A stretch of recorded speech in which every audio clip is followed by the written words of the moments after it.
Hi, welcome to another video tutorial by SavvyTech. Today we are going to go over some solutions for wireless setups.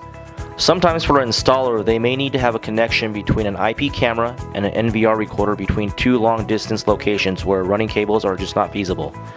Fiber optics, for example, would increase the cost of the project along with excavation of having to dig up the trenches to run the cable. Regular Wi-Fi solutions are usually intended for shorter distances as well. This is where Ubiquiti Wireless Solutions comes in. By using the Ubiquiti NanoStation M5, we can bridge two locations over long distance wirelessly over 15 kilometers, which is a little over 9 miles. Presently, there are two types of deployment methods for distributing wireless. Number one, point-to-point, which connects two locations usually at a distance of multiple kilometers, which forms an Ethernet bridge. Number two, point-to-multipoint, which connects three or more locations using one base station that functions as the access point and multiple stations that connects to the access point. Ideally, when setting up the base station units, it's best to install this on top of a tower, building, or pole because the height will determine maximum coverage area. Before installing these units at their respective locations, it is best practice to program the IP address before installing them up in high locations. The physical setup is quite simple.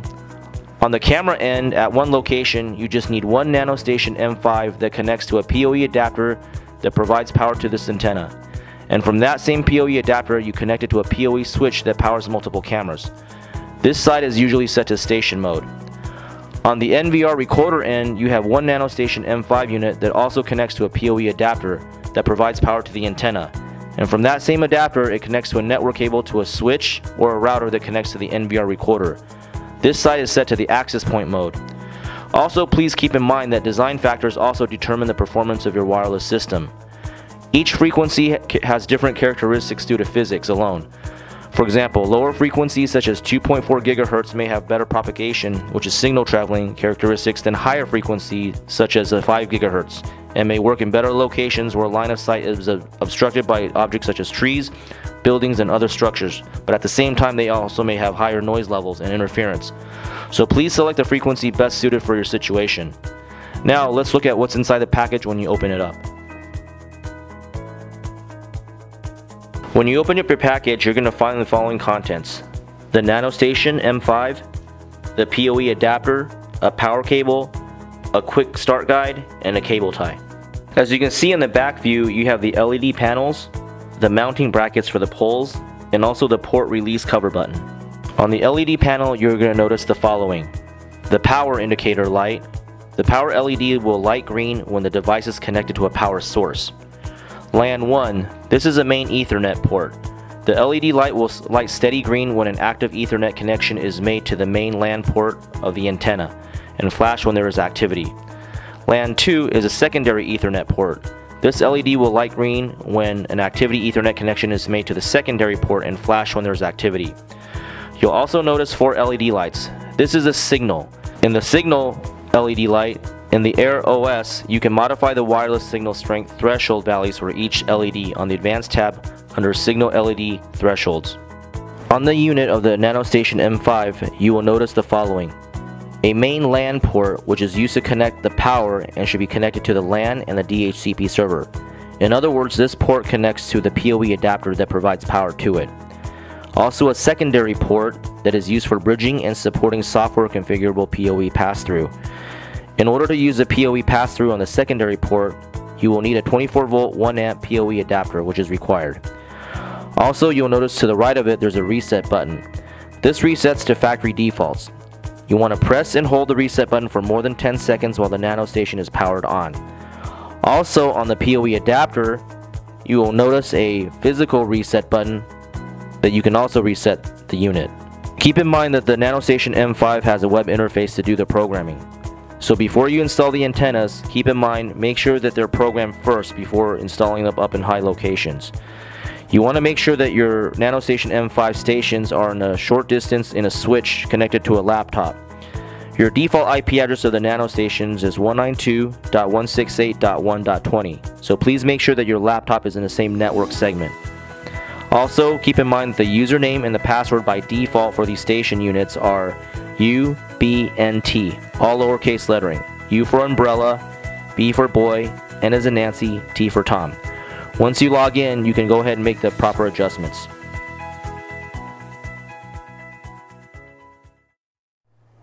Okay, once you have plugged in everything, just go ahead and go to the web browser. Go to the default IP address for the Ubiquiti 192.168.1.20. Then right here, you just go and enter. Once you enter that, you just go ahead and enter the username. Once to come out, the UVNT is the default username and the password as well. Just select the country here and the language, obviously. Go to the term for use and then just agree to the terms and then log in.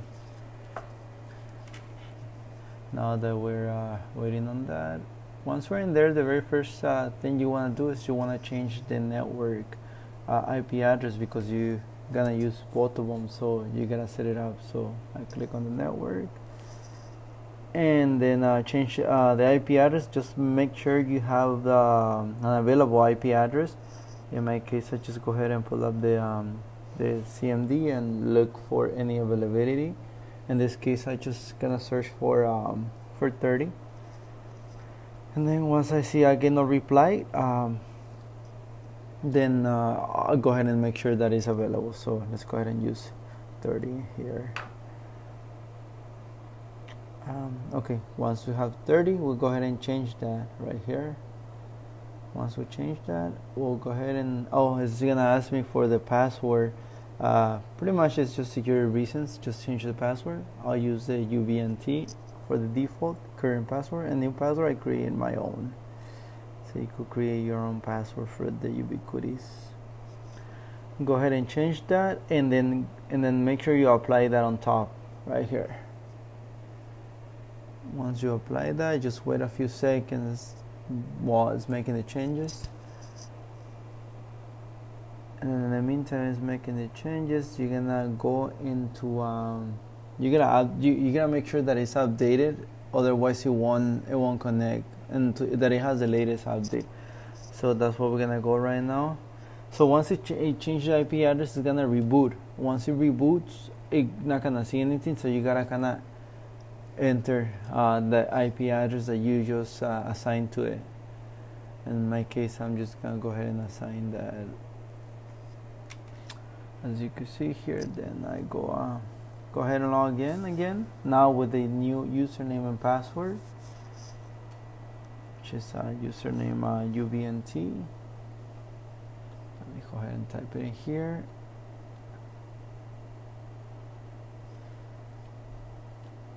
UVNT. And the password, the one you create for your own security, and then log in. Okay, once we're going in there,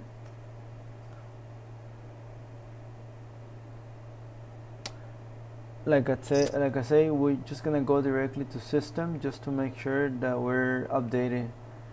Well, I'm very first gonna show you that it already changed the IP to the static, the one we assigned. So system, and then make sure this one right here is the latest one. So that's the latest one, 6.1.7, and now just click on the check now, and that actually gonna allow you to do the update to the latest. Then we go to wireless. On the wireless, we set up this first one as an access point. Make sure you enable the WDS.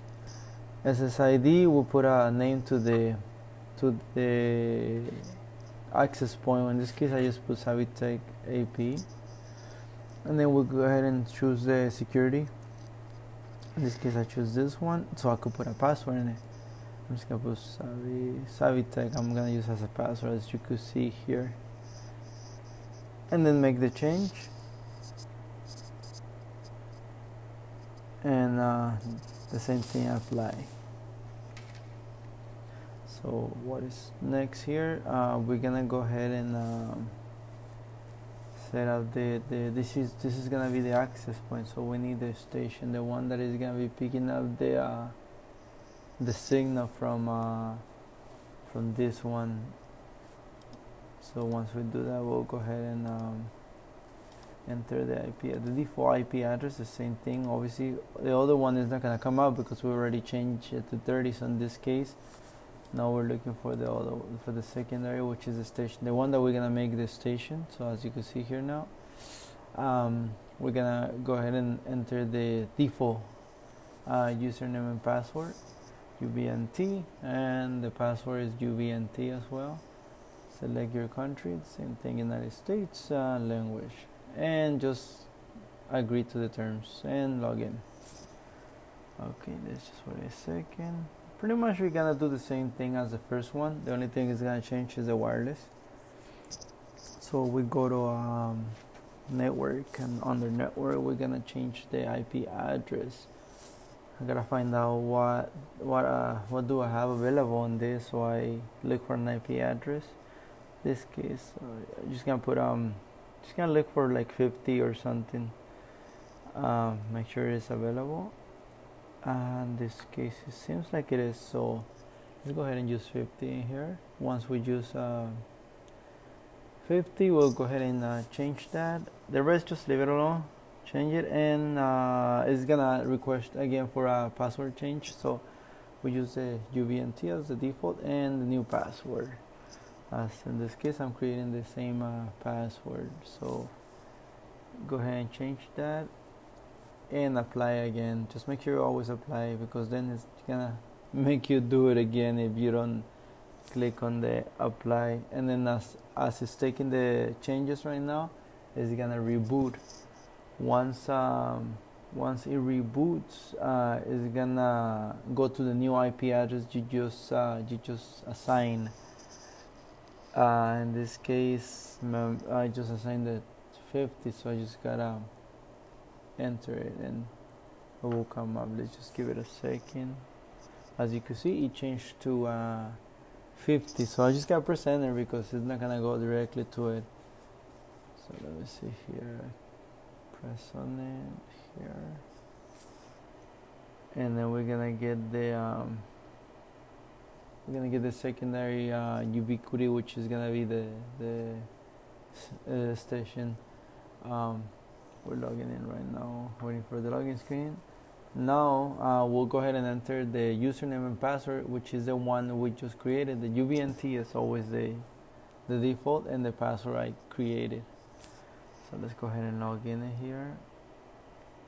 Now, just remember, make sure you on their system you have the latest firmware, because if you don't have it, it won't sync together. So 6.1.7.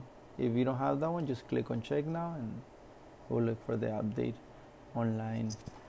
Then we go to wireless. That's where we're gonna set up the station. So we choose a station right here, and then enable the WDS and the SID. In this case, we're gonna look for it for the one we created at first from the access point.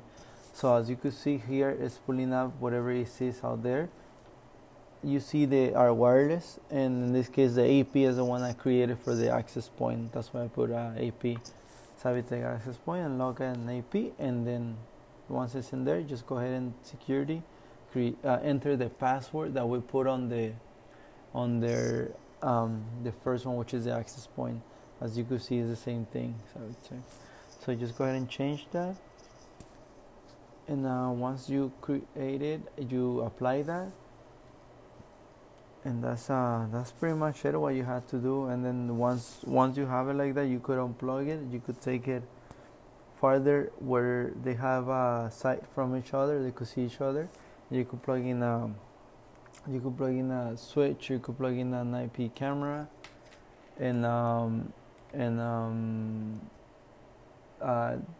so it could give you access to the farther devices that you want to connect over there. And as you can see here now, they're able to see each other. Air Max quality. You see, I have them right next to each other, and then put them far away, and then you can see the signal. So just that's it. That's a fairly simple setup. Thank you very much.